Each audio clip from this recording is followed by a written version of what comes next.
All right, it is time for the Fanduel lineup builder for this week in college football, the greatest sport in the land, the best.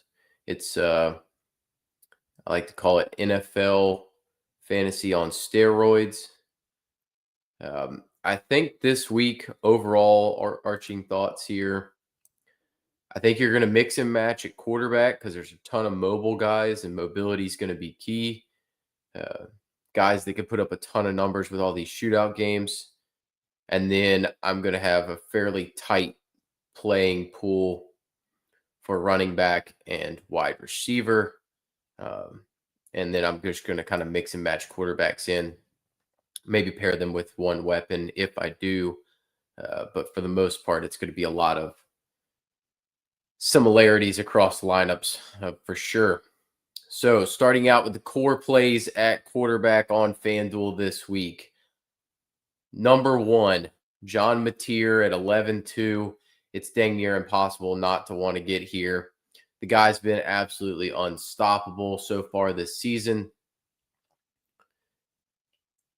And ultimately, in this Auburn game, I think without a run game, it's going to rely on his shoulders. He's going to get me close to 3x more than likely. In a competitive matchup, I think we see something similar to this Michigan game. Love the floor, love the ceiling. He's going to be a core play and a guy that I mix and match across the board. Core play number two. This is going to sound a little bit odd, but I love the price tag. I'm going to mix and match him in with all these guys as well. Sam Levitt. So he's been not optimally great so far to start the year. Baylor's off defense is absolutely atrocious. I do think Baylor's going to be able to score, which is going to push Levitt to push the ball down the field and run the ball more. I love his rushing upside. It's more underrated than it should be. At 9,200, he projects extremely well. I like the ability to have a floor with his running capability, and he's got a great stack partner and one of the best in the country with Jordan Tyson. So Levitt comes in as a core play for me. I'm buying him still, and I think that this Baylor Arizona State game is a really fun way to have some sandbag teams late in the night, and it's always fun to watch that go flying up the leaderboard when you can stack this one. And you're going to notice that I have core plays all across the board in this game. So the third guy that I am stacking in a good bit is going to be Taylon Green. I think you can fit him at 12.5. He's just playing so well running the football and throwing it. I think this Memphis game, they're going to push them just enough. Yeah, JB, I think this is a great slate. I just think this is going to be a slate where I think the quarterbacks are great. You're going to mix and match them. Running backs, I'm either going to be right or wrong. Wide receivers, I'm probably going to be right or wrong because I'm going to be very stingent with what I'm going to play.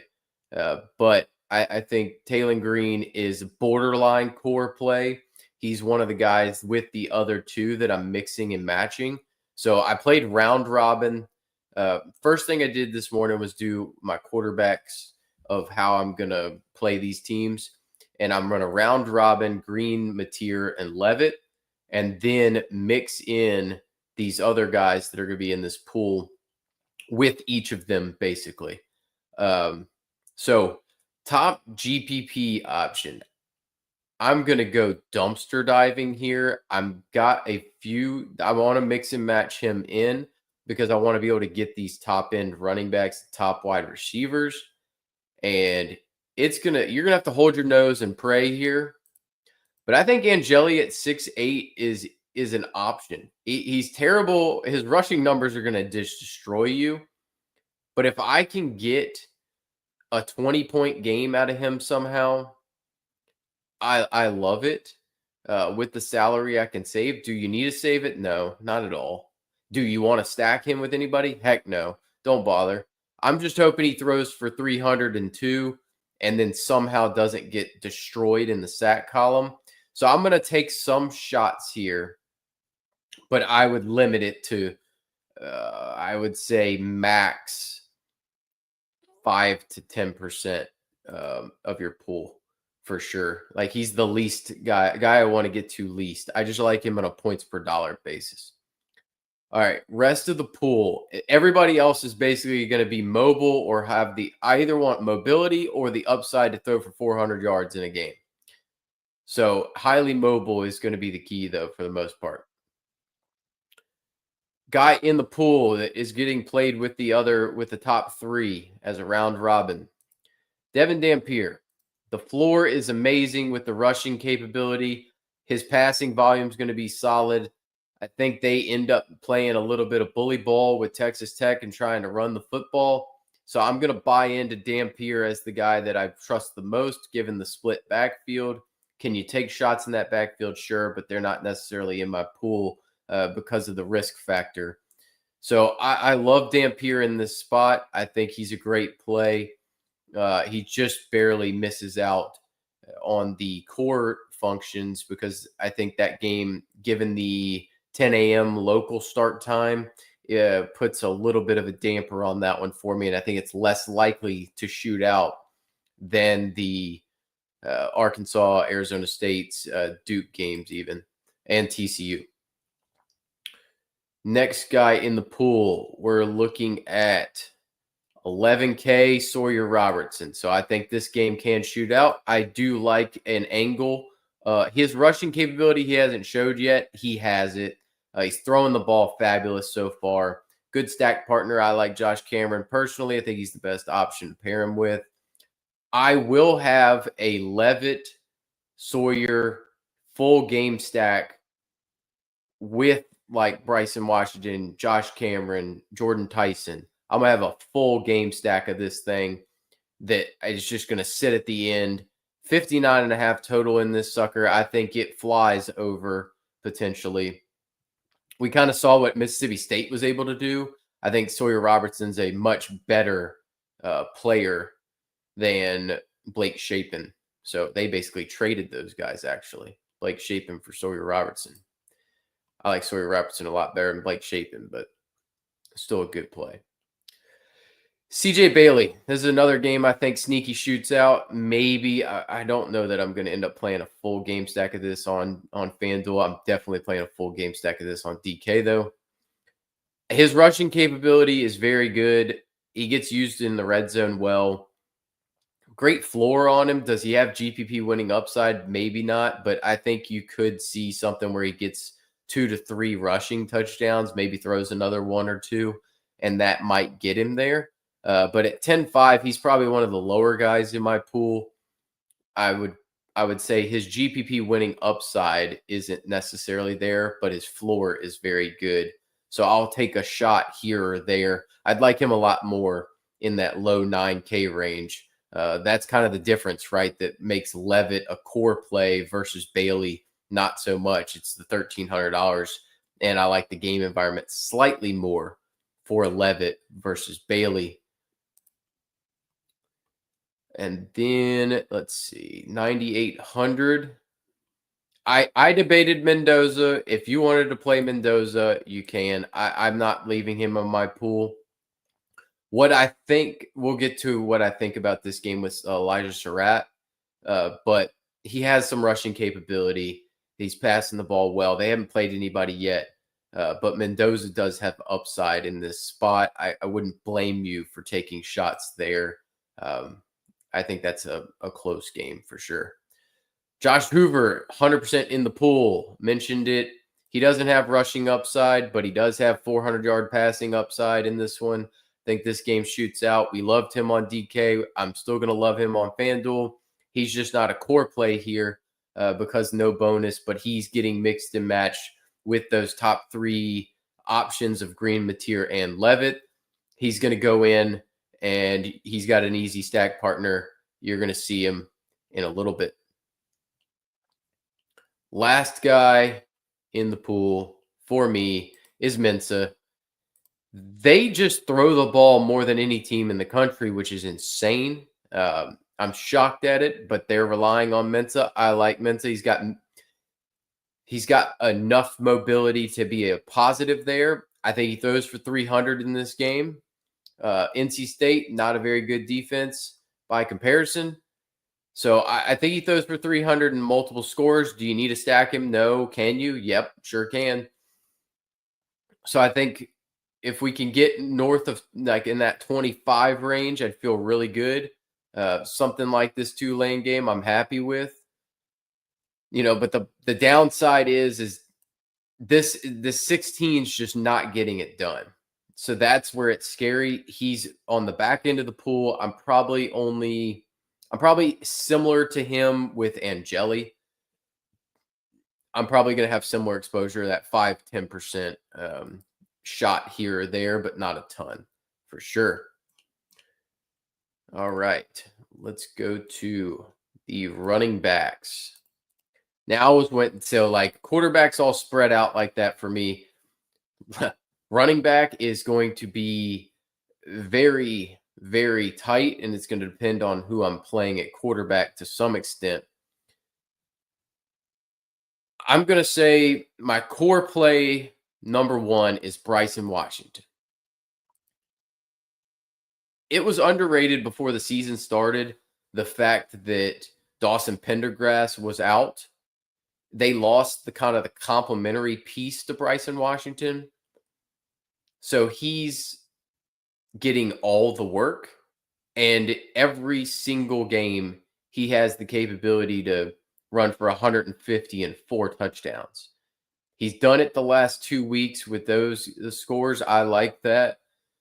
He's going to continue to handle a heavy workload. I think we see a similar game to this SMU game, but SMU's got a better run defense than Arizona State does. So I will lean into Bryson Washington. I prefer him to Sawyer Robertson, but he's going to be featured a good bit in my lineups. I really do like Bryson Washington, but I do like a good number of guys at the top end of this pool. But he's going to be a guy that is going to be in more lineups, probably in 30 to 40% of them, just because of my belief. And I want those. He's got a ton of equity in this backfield. Core play number 2. And this guy, I debated saying I'm going to put a lock button on him, but I don't think I can because I'm going to need some salary savings sometimes at running back. I'm going to play a heck of a lot of him, though. I think 50% minimum exposure for me is going to be on Adam Randall. He's handling this backfield amazingly. He's got good upside. I think we see him catch the ball out of the backfield in this situation. Syracuse absolutely got torched on the ground by UConn and Tennessee. I think this is an Adam Randall game where they just hand him the ball. He gets downhill and plays really well. I've seen a lot of people complaining about Adam Randall. I don't think he's bad. I just don't think he's Phil Maffa, right? I don't expect him to handle 30 carries in this game. Now, I expect him to get 20 touches. What he does with those 20 touches to be determined, but I would expect something in the neighborhood of 18 to 20 points, which I'm happy to take at 8,300 in this situation. Let's see. Let's go GPP options. So we'll start with a guy that I think will end up going underlooked at the higher price tag. It's Ahmad Hardy. He's just handling so much work. I don't mind getting here if I need to be in that low 9K range. He's my preferred option at 9,200. He doesn't project great. Doesn't matter to me. I think he gets a ton of work, and he has a good amount of touchdown equity. South Carolina, I think, gets blown out in this game. Missouri's playing great defense. South Carolina hadn't showed much on offense. I'd expect, even with Sellers healthy and playing, I'm still fine with Hardy. I prefer him over the other guys in this range fairly clearly. Like, until you get up into this Smothers Harden range, or you go down all the way to Randall, my favorite play in that range is Hardy for sure, given the spread and what I think he's capable of handling from a workload perspective. All right. The punt of the slate on at running back. If I'm going to punt, which I think I'm going to end up on this a few times because anything below 7K, this is my favorite play. It's going to be Demon June. What better name than Demon? So he's played this was a real split backfield early in the season. You see what he did there against Charlotte. Charlotte stinks. We saw that last night against Rice. But last week against Richmond, now Richmond sucks. The Spiders are basically a Division III team at this point. Might as well be playing against Mary Hardin Baylor. He logged 14 carries. He averaged 10 a tote. He had a touchdown. I think he might have taken over this backfield. So I want to take some bets. The only reason that I'm not going to lock Adam Randall is because I will come down and get some Demon June in order to pay up at wide receiver to get some better stack partners and to fit Taylon Green a little bit easier. So June will get some exposure. I would say 20 to 30% if I was to guess. He's definitely the best points per dollar play based on projection. But at the same time, there is plenty of risk with Demon June. I just will get there because I want to save a little bit to get some extra juice at times. So other guys in the pool, I think everybody's going to be on Jeremiah Love. I will be throwing some shots his way as well. He still makes me nervous. There's just a variety of ways that this goes horribly wrong against Purdue. He could break off 3 long touchdown runs and you're paid out. So that's why I want to have a minimum of probably, I would say 30%. He's pricey, but 30 points is well within what he can do. I don't mind getting here, and I will play some of this, no doubt about it. He's definitely going to be a guy like on an Angeli team, like an Angeli Levitt type situation where I want to spend a ton. I can get him and a bunch of stud wide receivers at the same time. So I have no issues getting to Love. It's just I prefer Bryson Washington a little bit because of the concerns over Jadarian Price.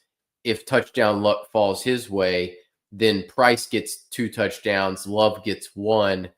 And what am I paying for at that point? Bryson Washington potentially has a safer floor, but even has the matching ceiling as Jeremiah Love.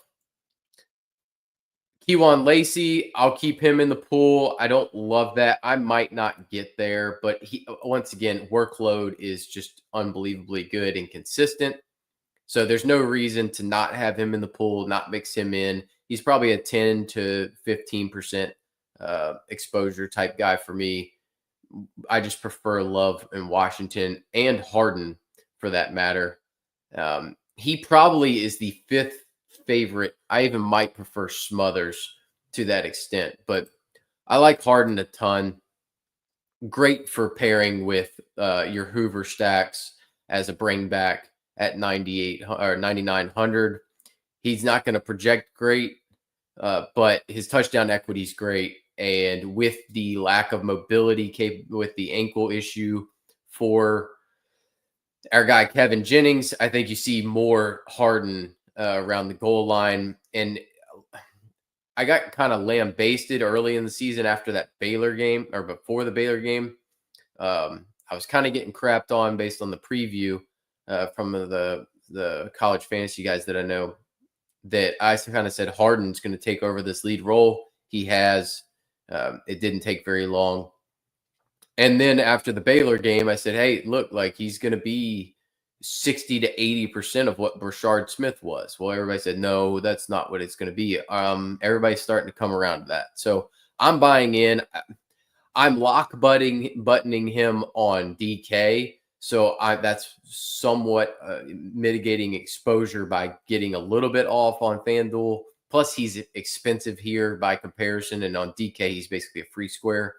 But at 9,900, I think you could still take shots because he still has that 3 touchdown upside. And his receiving capability has not been shown yet, but he's a very capable receiver out of the backfield. He's just not necessarily the explosive player that Brashard Smith was for this team. Like I mentioned, Hollywood Smothers, I think he's in play, but I don't love the touchdown equity. He's going to have to break off big runs. They've been removing him in the red zone a little bit. So that does concern me. The reception totals don't really help as much on FanDuel here, but he still has upside and a ton of it. He's still the workhorse in this backfield.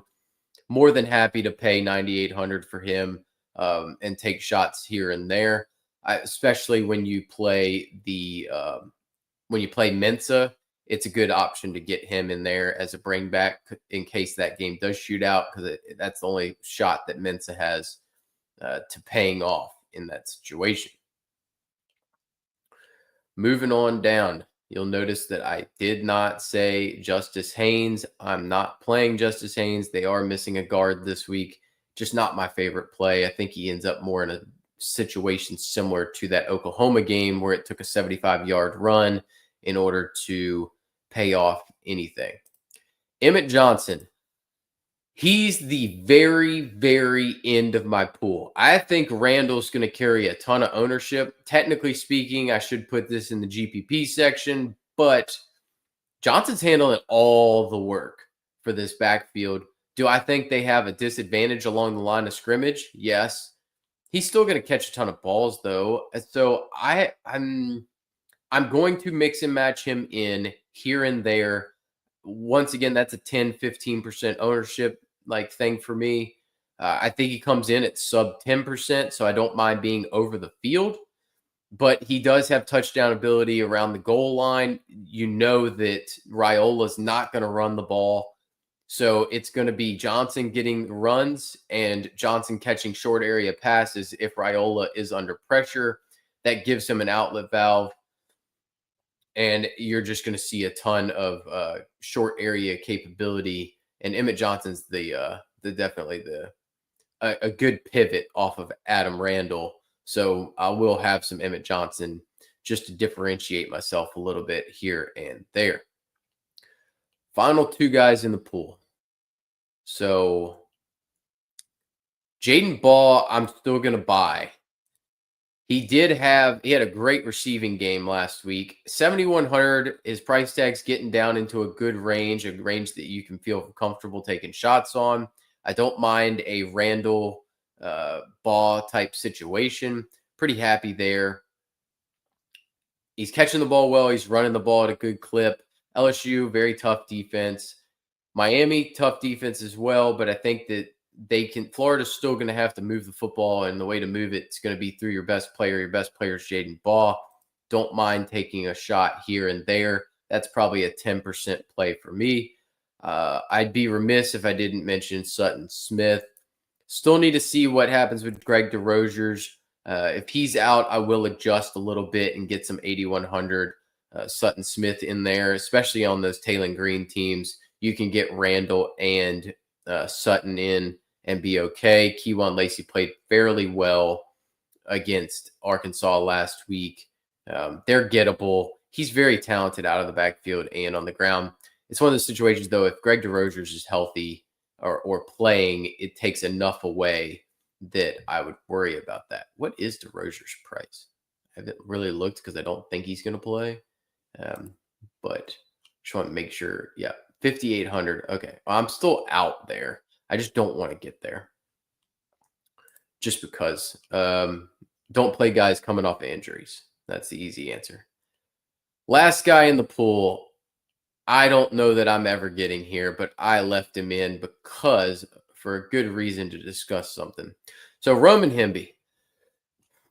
The workload hasn't been there. Why hasn't? Well, it hadn't been there since in the last 2 weeks because they've been blowing the doors off people. But he did have 23 carries for 111 yards. He hadn't scored a touchdown yet. This backfield is usually a split backfield. It has been a nervy backfield early in the season for me because it was a three-way split. Lee Beebe is out now for the season. That now makes it a two-way split with Kalon Black and Roman Hemby. Hemby's much more talented than Black. Black's a decent player, but even at JMU, Black wasn't the featured option.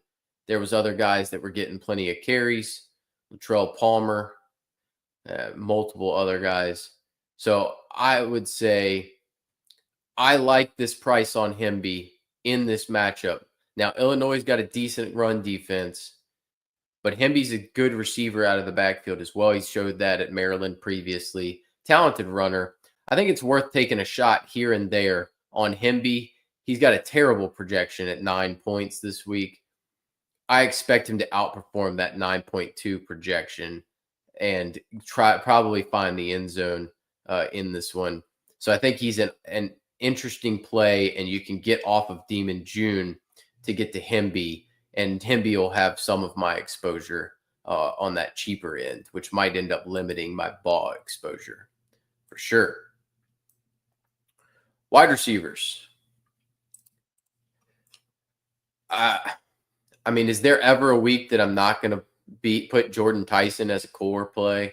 It's not possible for me. It's a great environment, and the guy just produces.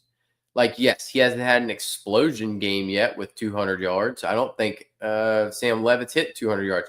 But if the ball goes in the air, the ball is finding Jordan Tyson. So Levitt Tyson is a combo that I'm going to keep going back to over and over and over again, because it's just that's what Levitt does. He hits the spam button. I'm in trouble. I'm throwing it to Jordan Tyson. I'm dropped back in a clean pocket. I throw it to Jordan Tyson. Jordan Tyson's always open.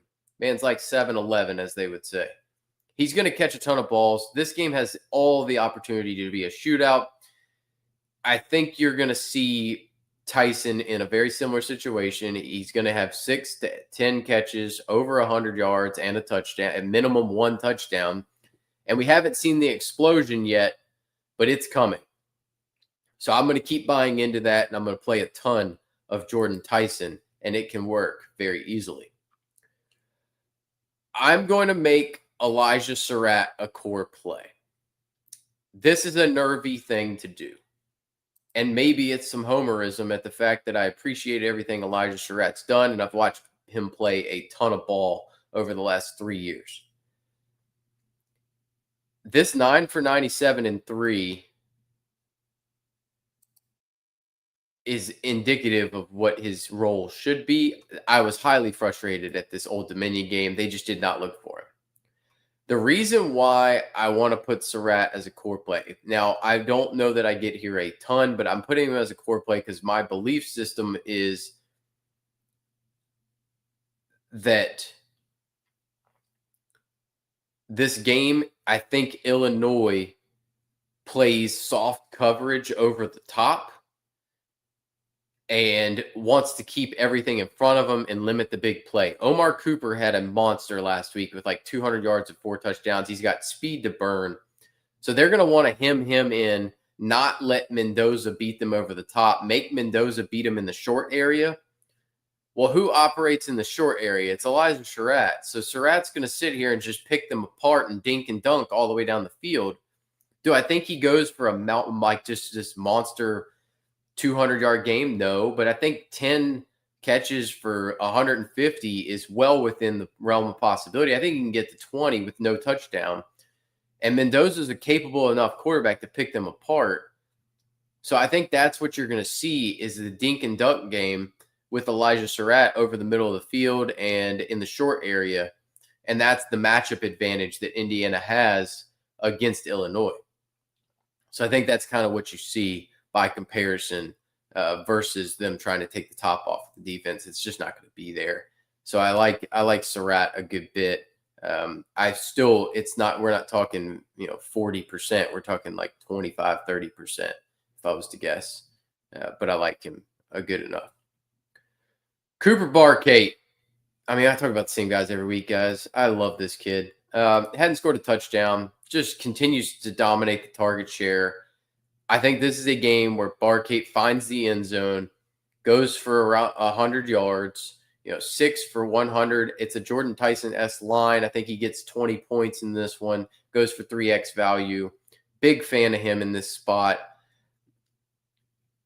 We're going to see in a second, but there's 3 guys like Tyson, Barkate are 2 and 3 for me. Surratt's the 4th of the cores. I'm just going to go ahead and tell you right now, I'm making this play and I'm locking this play in. Every lineup is going to start looking this way. It's going to have Eric McAllister at 5,600 because it's the best price on the slate. McAllister hadn't done squat through 2 weeks. He hadn't needed to do anything. Bill Belichick took him away, and Jordan Dwyer ate that game. No problem. FCS team. Okay, they don't throw the ball. They don't need him in the FCS game. He's still running the most routes. He's on the field the whole time. He's the best wide receiver in this room. I think McAllister comes out in this one and just absolutely torches SMU. We went to Josh Cameron for Baylor after a bad game in the opener against Auburn, against this SMU team. Who's the Josh Cameron for TCU? It's Eric McAllister. I think McAllister has 2 touchdowns and 100 yards. He's 20 points at 5,600. I'm locking him in. He's in every team, 100% ownership. If I'm wrong, then I'm wrong, but he's 5,600. He's not hurting me. So I expect him to be the best points per dollar play on the entire slate. He's my value. I'm playing him in every single lineup, period. All right. GPP play. You want to talk about getting uncomfortable? I'm going to play some Cam Coleman. He's too talented. I know Jackson Arnold hasn't been the best, the most proficient passer. I still believe in Jackson Arnold as a passer. I think that Oklahoma is going to try to take away the run game for Jackson Arnold, force him to be a drop back pocket passer. And when he does that, you get a guy that is essentially one of the best wide receivers in the country on the outside that he's throwing to. So I'll pay 6,600 at low ownership in a game that you can play him as a bring back or just play Mateer with Coleman and then try to play this game to get a little bit out of hand. I like Coleman in this spot. I think he goes for at least double digits, but he's more of a, I think, short area play. He's going to get numbers, but I don't think he's like the upper echelon guys. I don't think he necessarily has 25-point upside. He doesn't have the upside that McAllister does, certainly, or Barkate. But he's in play, and I think he goes under-owned for this spot. Other guys in the pool, this price on Omar Cooper is laughable, by the way. Other guys in the pool, Harrison Wallace, no doubt about it. Just a very good player. Been solid all year long. Has a great connection with both quarterbacks. Trinidad Chambliss, if you'll notice now, Lane Kiffin's come out and said that he's going to start. Not that we didn't say that all week in every show. I know Lane better than Lane knows Lane, except for when it comes to running backs. Bryant Wesco, no doubt in the pool. Fabulous player. Great option to play with Angeli teams. Same thing with Adam Randall. He's just a very good player. Now, Antonio Williams projected to be back. I think that takes a little target share from him, but still not worried about it. I'm more than happy to play Wesco, not playing Williams because I don't like that. Dwyer, leave him in the pool, but I'm going to play 100% McAllister. So the only way I'm getting to Dwyer is if I double stack with Hoover. That's well within your realm of possibility, though. You could definitely go Dwyer, McAllister, Hoover, Harden as your bring back. No problem there. I think that's a potential GPP winning upside. No doubt about it. Omega Blake, I'll leave in the pool, but how much I get there, I don't know. The upside by comparison to some of these other guys just isn't necessarily there. He does have 25 to 30% of the target share. You don't need to pair Taylor Green. There's no reason to. So he's on the lower end of the pool as like a 5-10%, only stacking with Taylor Green if I really want to get there. Hank Beatty, I was lucky. I was on this long before it actually started, before he became a thing. He's just been very good. 8,800, heavy price tag to pay, but he does get to avoid D'Angelo Pons by playing out of the slot. That's where their best mismatch is. Luke Altmaier, with his experience, really like him in that spot, and I think that they're going to end up needing to throw the ball a little bit more, given how good Indiana's run defense can be. So BD, solid option, certainly, but not somebody that I'm going to get to a ton, but he's in play. And if you want to go full game stacks, then yeah, play Romello Brinson.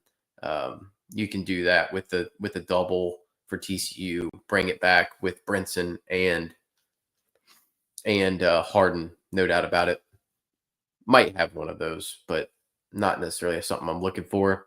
On the Missouri end, I do like Kevin Coleman, clear short area target for these guys. Think they do win this game outright pretty well. I had Pribula in my pool for a while. I kind of moved him out, but he does have rushing upside. I don't hate taking shots on Pribula. If I was going to pair him up, I'd pair him with Coleman as his top option. I just worry about Coleman's touchdown equity and whether they get there. He tends to Pribula will hit Norfleet and Marquise Johnson and all kinds of random people for touchdowns. So that's similarly a 5-10% type play. If I'm going to stack on FanDuel, if I am stacking Mateer, it's with Burks. He's got the most upside, the best, and I don't hate his floor. I think they end up seeing something similar to this Michigan game where he just kind of eats targets up. Don't mind Burks whatsoever. Kanik is more of my preferred guy on DK, given his floor and the pricing. Kanik's 59 on FanDuel. If I need to get there, I would, but I don't really want to. I'd worry about his upside. Now, maybe Kanik gets 2 touchdowns plus his normal share. But so far, I would lean towards Burks for the big play ability if I was going to get there, but we'll see how much I get there. Him and Surratt are very similar plays for me. Josh Cameron, he's always in play for me whenever I play Sawyer Robertson. This is what I was talking about with this SMU game. This is what McAllister's going to do this week. 9, 151, and 2. That's what I think. McAllister goes over 20 points. But Cameron in this situation, I like him. He's good play. No issues getting there. Do I have to get there? No, but I'm fine getting there. I would rank it Surratt, Cameron, or Surratt, Burks, Cameron, Coleman in that mid 8K range. I like Coleman the least out of that group just because the game environment nowhere near as good. I think they're both going to run the football pretty well. Let's see. Last couple guys in the player pool here. Reggie Virgil. I like his touchdown upside, touchdown equity. I think he can score. He got kind of phased out last week, but his target share is still very good. He had 7 targets last week. He just missed on connection. If you're going to go to a Texas Tech wideout, it's going to be Reggie Virgil at 6'4". Like that play a good bit. I prefer to come down here because I think Florida's going to have to throw the football. I think Lagway probably bounces back, has a much better game this week. Vernell Brown, clear top option for him. His touchdown equity, a little bit questionable, but I will take shots here because the target volume is there. The floor is going to be great, but what's his upside? I think he does have upside. He's definitely the best Florida wide receiver. I think they trail in this game. Like Vernell Brown a good bit. And the punt of all punts. Am I going to get here? I don't know. But on FanDuel, I really do like the option of getting here. I still like Hunter Andrews as a weapon in this game. Now, is he the guy that I'm going to pair with Dampier? No, I don't think you need to. I like the rushing upside, to be fair. Like, you give me these Wyoming numbers, like you give me 6 carries and 5 catches, you give me 11 touches for 5.1. He really only needs to get 2 points per touch to hit. That's 20 points. He really only needs 1.5 points per touch. So that's solid. I mean, I really do like the floor here at 5,100. He's underpriced, so I will take some shots even with McAllister, if I really want to get some high end stuff in, because you can really do some stuff. You can do, let's do that. I don't want that. Let's go there. Let's go. I got Green and Mateer. I mean, you can really do some stuff with this. Let's go Randall for fun. That goes to be 8-6. So that's 6-3. Don't love that. 7-1. I mean, so you can go Washington Barcate. That's a comfortable click for me. That would definitely be a comfortable click for me. 10-2. You can go Jaden Baugh, and Jordan Tyson. That's a comfortable click as well. Like there's a number of ways this can go, but that's with two of the higher priced quarterbacks without even trying to do anything. So you can do so much there. Just imagine what you can do with if you wanted to throw in, there's so much you could do when you throw in Sam Levitt in this situation. Like I said, I think Pribula is interesting. I just think he's not going to use his legs as much as like a Levitt in this situation. So, all right. That's pretty much where I'm at. This is basically going to end up being a lot of my teams are going to start like this and then get built out from there. But I'm working on the ideas, what I'm going to put together. So tomorrow we'll do live before lock. I'll see what the information looks like, kind of give you all updates as I see them on the injury notifications coming in. We're starting to get to that point in the season where there's going to be banged up guys and you're going to have to pay attention to news early in the day. Tonight's slate is absolutely and the nicest way to put it is it makes you want to vomit looking at it. Thank you, JB. Yeah, I'm trying to build along with you. The more information y'all want, the more we'll get. Just it's kind of me sitting here and I'm thinking through exactly what you would see me sitting here doing on every other day. I don't know if Kamari Moulton, speaking of tonight, I'll give y'all some tonight stuff. So Kamari Moulton, I don't know if he'll be healthy tonight. I don't mind playing him and Jason Patterson together. I think Rutgers' run defense is abysmal. Don't know currently if Ian Strong's going to play. KJ Duff, still a solid option, though. Zane Flores absolutely is the pukiest of puke plays, but I think Tulsa sucks, and I don't think Oklahoma State's necessarily going to be able to run the football. Getting their Oklahoma State wide receivers right is going to be very difficult. Terrell Davis is always going to be somebody that projects well. I probably am going to end up on Gavin Freeman a little bit more. Gundy likes to rotate those outside guys, and Freeman, I just remember all those Brennan Presley games in the slot. So I think I'm going to go Gavin Freeman tonight. And then I like the Dom Richardson revenge game story here. And Zion Booker, pretty good option for Tulsa. I'm avoiding the Tulsa quarterback situation, probably avoiding anybody else on the Tulsa side.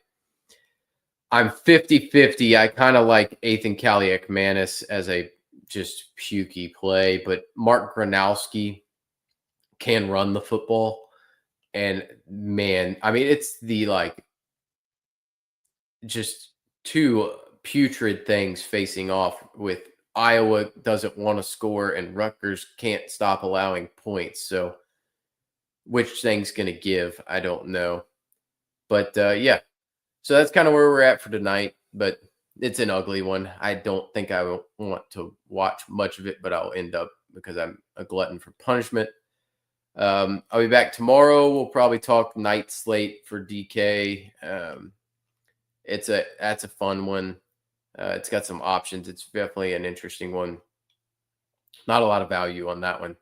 But and then I will do some lineup building, and we'll talk injuries and any new updates, and that way y'all kind of get a full picture of what I'm going to end up playing tomorrow. And I that way I don't say I'm not playing somebody and then I end up all on them. So all right, I will see you guys tomorrow for Live Before Lock, and we'll see what happens, and hopefully we can build some good stuff and not have to adjust too much tomorrow morning. Goodbye.